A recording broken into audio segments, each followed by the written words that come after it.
Welcome to my channel the NCERT queen. आज हम पढ़ेंगे 8 जनवरी 2024 का करंट अफेयर। तो पहला करंट अफेयर है कि countries first 31 meter U girder has been successfully cast for Bengaluru suburban rail project.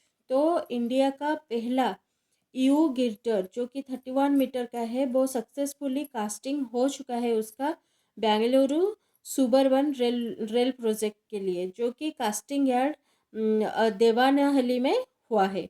तो ये गिर्डर क्या है? ये एक लार्ज आयरन और स्टील बीम है जो कि एक कंपाउंड स्ट्रक्चर है एंड यूज़ किया जाता है building bridges and framework of large buildings के लिए।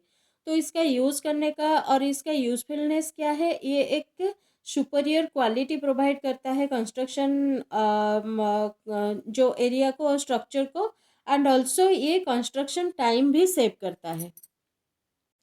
नेक्स्ट आता है Odisha Shri Setu in the heritage city of Puri. तो उड़ीसा का जो हेरिटेज सिटी पुरी है वहाँ पे उड़ीसा का श्री सेतु बनाया जा रहा है, जो कि उड़ीसा का पहला ट्रम्पेट ब्रिज है। तो ट्रम्पेट ब्रिज का मतलब क्या है कि एक बो शेप का ब्रिज है। तो यहाँ पे ये जो ट्रम्पेट ब्रिज किया गया है वो कनेक्ट कर रहा है श्रीमंदिर परिक्रमा एरिया को। तो ये जो बो शेप का ब्रिज है वो 4 लेन का बनवाया गया है, जो कि मंगला घाट बाईपास से लेके फार्मर मार्केट तक कनेक्ट कर रहा है। नेक्स्ट आता है Bengaluru Mysore expressway set to pioneer India first GPS based toll system. तो बेंगलुरु से मैसूर का जो एनएच है वहाँ पे क्या हो रहा है? एक सेट किया जा रहा है जीपीएस बेस्ड टोल सिस्टम, जो कि एक पायोनियर हो रहा है। तो ये क्या कर रहा है? ये ऑफर कर रहा है a streamlined toll collection process for commuters. जो लोग आ जा रहे हैं उनके लिए एक स्ट्रीमलाइंड टोल कलेक्शन ये कर रहा है। तो प्लानिंग भी है जो दिल्ली जयपुर नेशनल हाईवे और NH 48 है वहाँ पे भी जीपीएस बेस्ड टोल सिस्टम बनाने के लिए प्लानिंग भी किया जा रहा है। नेक्स्ट आता है कि first inland waterway development council meeting और IWDC। तो first inland waterway development council meeting जनवरी 8 को हो रहा है इन कोलकाता। तो इसको होस्ट कर रहा है the inland waterways authority of India under the ministry of port shipping and waterways और MOPSW इसको होस्ट कर रहा है। तो ये कहाँ पे हो रहा है? On the board of the vessel M Ganga queen. तो MV गंगा क्वीन जो वेसल है वहाँ पे इसको मीटिंग किया जा रहा है।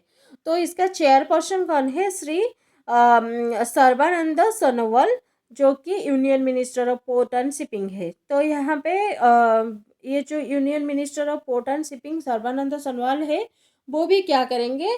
लॉन्च करेंगे हरित नौका गाइडलाइन भी लॉन्च करेंगे। नेक्स्ट आता है कि तमिलनाडु ग्लोबल इन्वेस्टर्स मीट और GIM का 3rd एडिशन हो रहा है, जो कि चेन्नई ट्रेड सेंटर में हो रहा है 7 जनवरी 2024 को। ये इसमें 9 partner countries and more than 30 participating nations इसमें पार्टिसिपेट कर रहे हैं। तो इसका एम क्या है? To create more jobs for youth and men in rural area. तो रूरल एरिया में यूथ्स के लिए मतलब यंग पर्सन्स एंड वोमेन के लिए जॉब क्रिएट करना इसका एक एम है। And also to road map to make a state achieve $1 trillion economy goal by 2030। तो 2030 के अंदर इसे $1 ट्रिलियन इकोनॉमी सेट करना है। तो ये जो था GIM का 3rd एडिशन हुआ था। फर्स्ट एडिशन 2015 में हुआ था, सेकेंड एडिशन 2019 में हुआ था और 3rd एडिशन अभी 2024 में हुआ है। नेक्स्ट आता है अर्थ का रोटेशन डे। और earth rotation day is observed on 8 December every year. तो हर साल 8 दिसंबर को अर्थ रोटेशन डे ऑब्जर्व किया जा रहा है। तो ये जो अर्थ रोटेशन डे क्यों किया जा रहा है? For honouring the discovery of our planet movement. तो प्लानेट मूवमेंट को जो डिस्कवरी किए थे और to mark the anniversary of the demonstration by demonstration किया गया था इस दिन, जो अर्थ रोटेशन की अर्थ एक एक्सिस में रोटेट कर रहा है, इसका डेमोन्स्ट्रेशन किया गया था बाय फ्रेंच फिजिसिस्ट लियोन फॉल्कल्ट। तो उन्होंने क्या किए थे, इसी दिन डेमोन्स्ट्रेट किए थे कि अर्थ रोटेट कर रहा है on its own axis. Next आता है किर्गिस्तान डिक्लेयर्स स्नो लियोपार्ड आज इट्स नेशनल सिंबल। तो किर्गिस्तान क्या कर रहा है, स्नो लियोपार्ड को इसका नेशनल सिंबल के हिसाब से डिक्लेयर कर रहा है। तो ये जो डॉक्यूमेंटरी इसका है साइन किया गया है बाय सदरी। तो इसका जो डॉक्यूमेंट है उसको साइन किया गया है सादिर जापारोव, जो कि president of the Kyrgyz Republic है। तो इसमें स्टेटमेंट क्या दिया गया है कि स्नो लियोपार्ड एक ही सिंबल ऑफ नेचुरल, मतलब नेचुरल सिंबल ही नहीं है, ये भी natural wealth and cultural prosperity भी है, जो कि एक इंडिकेटर है एक stability and healthy of the mountain ecosystem. तो माउंटेन इकोसिस्टम को भी ये रिप्रेजेंट कर रहा है, जो कि mountain ecosystem 1/3 of the global territory को कवर कर रहा है।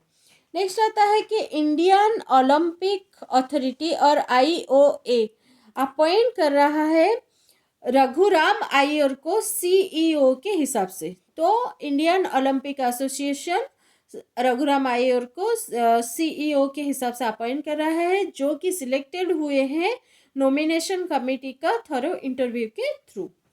नेक्स्ट आता है कि the department of promotion of industry and internal trade conferred the GI और ग्राफिकल इंडिकेशन टैग।